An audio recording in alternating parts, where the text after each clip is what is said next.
Well, welcome back. I had this 2002 Dodge Durango. I just finished a couple jobs on a new oil pan.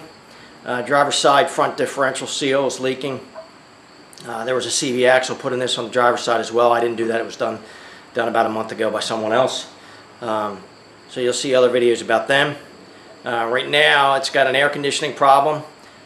System's basically empty at this point. I was able to determine a couple of things. So fortunately, in this case, Dodge was kind of nice, and actually from the factory, I'll show you this little Mopar sticker right there, R134A leak detection dye. So from the factory, this comes with some leak detection dye in it, which is kind of nice.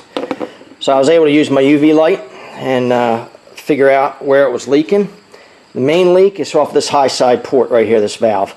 There wasn't much pressure left in the system, but I was able to determine. I cleaned it and ran it for a little bit, and it did leak here, so I'm going to replace this valve. I'm going to show you how to do that.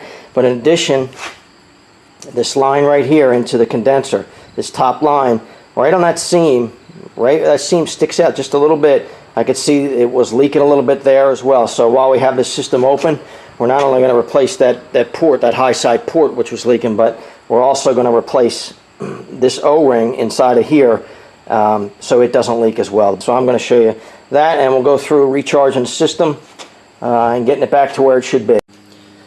So first thing I'm going to show you is I'm going to remove this port, this Schrader valve inside the high side port, which is where the main leak is. I went over this whole system with the UV light, and I just found this was the main leak, and the one connection to the condenser, the O-ring there, is leaking just a little bit.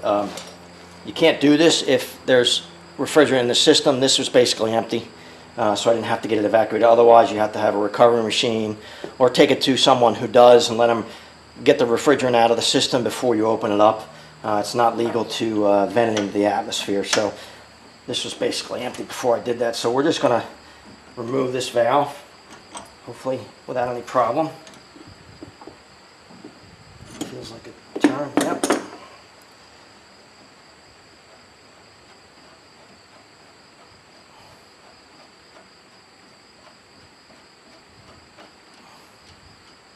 And there's that valve. That's it. So I'm going to put a piece of tape over this because I have to go to the auto parts store. I don't have one of these valves here. We're going to get a new one. Make sure we match it up. Always a good idea. So here's the high side port. And the new valve. The tool. I have lubricated, as I said.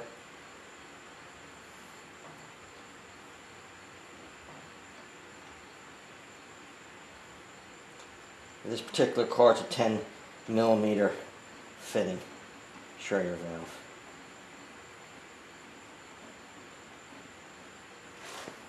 Okay, just snug it up. I don't have to crush it, the O-ring will seal it. And that's it. That problem is fixed. As I mentioned before, the other issue we have is this connection right here. There'll be an O-ring inside of here, so we're going to take this off. I believe that's 13mm.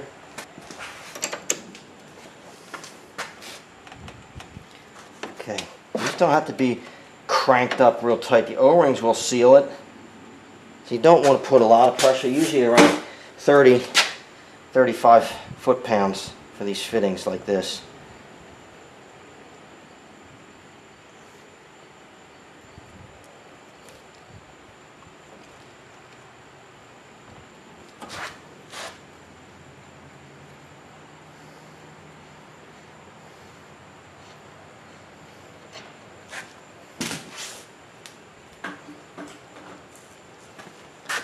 Should be able to wiggle this off of here. It might take a little bit of doing, but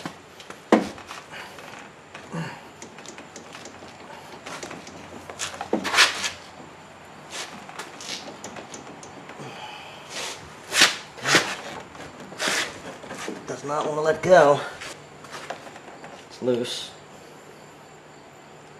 Just be careful. It's only aluminum, so I'm not going to really lean on it or anything really heavily. I just want to work it out of there. It's coming. There it goes.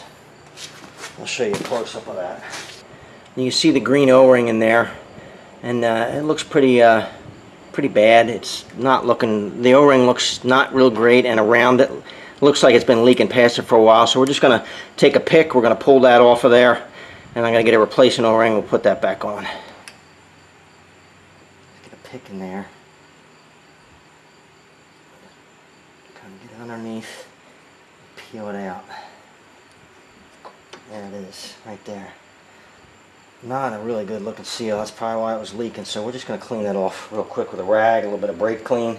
Favorite tool. Chemical of 1,000 uses. Got the replacement O-ring. A little bit again of this Nylog blue lubricant. Not a lot. Just enough. This is an elastomer. I mentioned this in one of the other videos. It never gets hard, and it's a good lubricant and sealer. I like to use it on all the O-rings when I put them back in.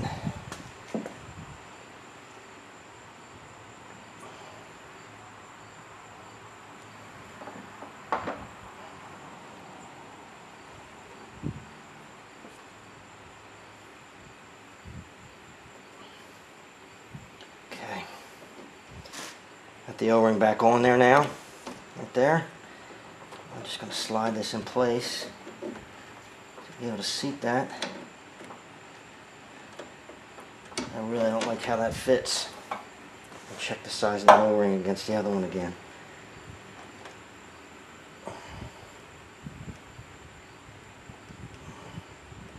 Might be fine. Maybe the other one's a little squashed from being in there. I just don't want to have a problem with it leaking. Take me forever to get it off of here. Okay. Alright, new O-ring is in. I'm going to tighten this back down. Snug it up.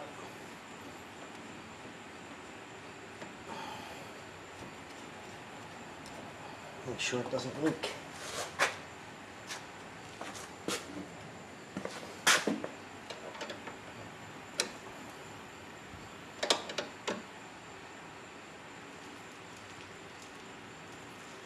Okay, that's all it should take.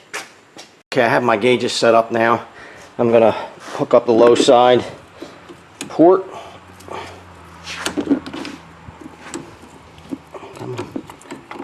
And the high side port. There we go. Both on. And I'm going to pull a vacuum on this, so I've got my vacuum pump here. I'm going to actually hook the charge line up to the vacuum pump. But before I do that, I'm going to make sure that both of these valves are closed to start with, so they're both closed. So they're not open to the charging line right now, and then I'm going to hook that charging line up. Got it hooked up. I'm going to start the pump up, and then I'm going to open the ports up on the manifold. I'll show you that. So, start the pump here. So I'm going to go to the manifold now, and I'm actually going to open both sides, high and low. Open them up. You watch that number on the left dial in particular. It's at about 15 inches of mercury right now. It's pulling a vacuum. You want to see that pull down to around 28 or so. Really where we want it. Let it evacuate the system. If it holds that vacuum, after we let it run for about an hour, we'll close those valves back up, shut the pump off, and let it sit for about another hour and see if it holds the vacuum. If it holds the vacuum, then it tells us that there's no leak, and we can refill the system with refrigerant. So I initially pulled vacuum on this yesterday and replaced just the top fitting, the O-ring on the top fitting where I knew it was leaking, to the condenser, as well as the high side port, the valve for that, the Schrader valve. I pulled a vacuum on it yesterday, and it pulled down to around 24, 25 inches of mercury, and I didn't particularly like that. I like to see it pull down. I'm trying to get a shot of this here, but it doesn't want to focus for me. I like to see it pull down 28 if I can get it to do that. So when I initially did that yesterday, I let it sit overnight after pulling a vacuum, and it leaked down to about 20 inches of mercury, which is not a lot. It didn't leak down a lot, but I don't like to see it move at all. So I went back to the other port that connects to the condenser and replaced that O-ring as well.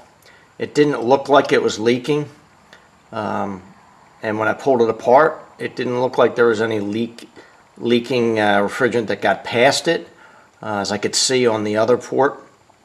But I then pulled a vacuum on it, and it pulled down to 28, which is what I like to see. You can see it on that dial there. And it's been there for about an hour. I'm going to let it sit for maybe for another hour. It hasn't moved.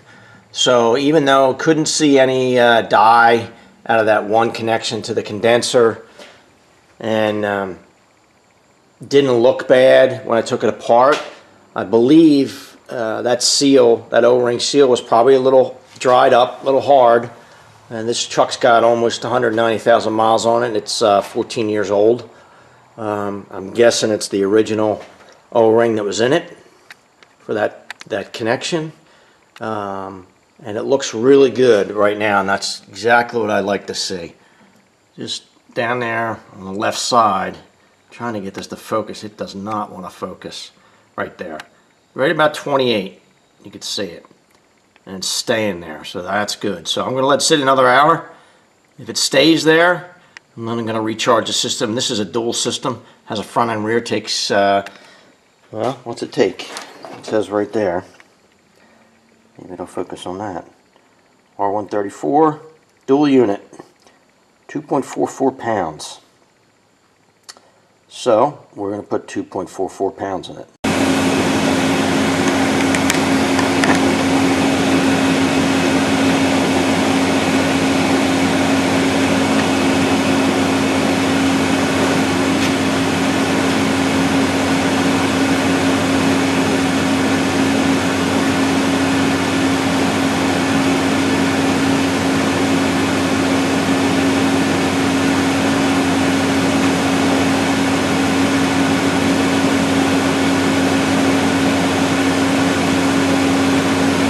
So you can see I've got the refrigerant hooked up. I'm going to add 2.44 pounds. That's what this truck calls for with the dual system. It has that front and rear system.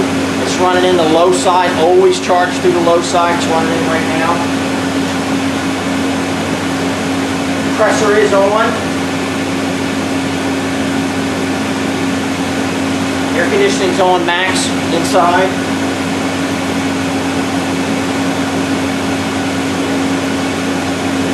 Got about a pound in there right now.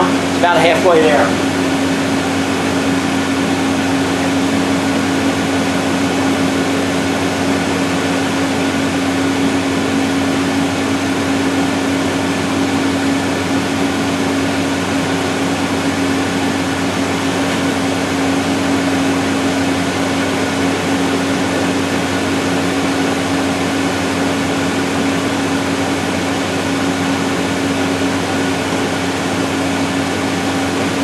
Shut it off, it's full. Took 2.44 pounds. Got about a little less than 40 pounds on the low side. Compressor is running. And about 190 on the high side. It's probably 75 to 80 degrees out right now, so that's pretty good. That's not where I expect it to be. So I did this one by weight, because obviously the system was completely empty. This car, there's a sticker right on the front, tells you how much to add.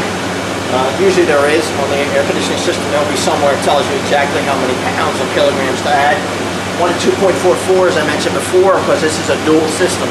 If it was a single system, it'd be 1.75 pounds. But because it's a dual, it has a rear evaporator in it. It takes a little more refrigerant. It's been added. Pressures look good. Both my gauges are, both my sides, the low and high side, are closed. I only want to open the low side after I've hooked up the refrigerant to the charging line to allow the refrigerant to come up through the charging line and down into the low side. Once it's done, then I want to turn that low side off. The high side has to stay off. You don't want to charge through the high side. Even though these are closed, you're reading the system pressure when they're closed, when these valves are closed on the manifold. When you open either of these valves, you're opening it to the charging line. You only want to do that when you're charging or evacuating, if you're evacuating the system. But otherwise, even with these closed, you still have an open connection to the AC system and you're reading the pressures within the system. So it looks good. One thing I like to do when I'm disconnecting from the system is I disconnect the low side when the compressor's running, because the pressure will actually be lower when it's running, and then when I shut the engine off, I'll disconnect the high side. I'll give it a minute. It'll balance out between the low and the high side. The high side pressure will come down, and then I'll disconnect that as well. Well, that's basically it. The air conditioner's fixed. I've had it for a couple days. The pressure's still good. It's nice and cold. I haven't seen any loss of refrigerant or anything like that.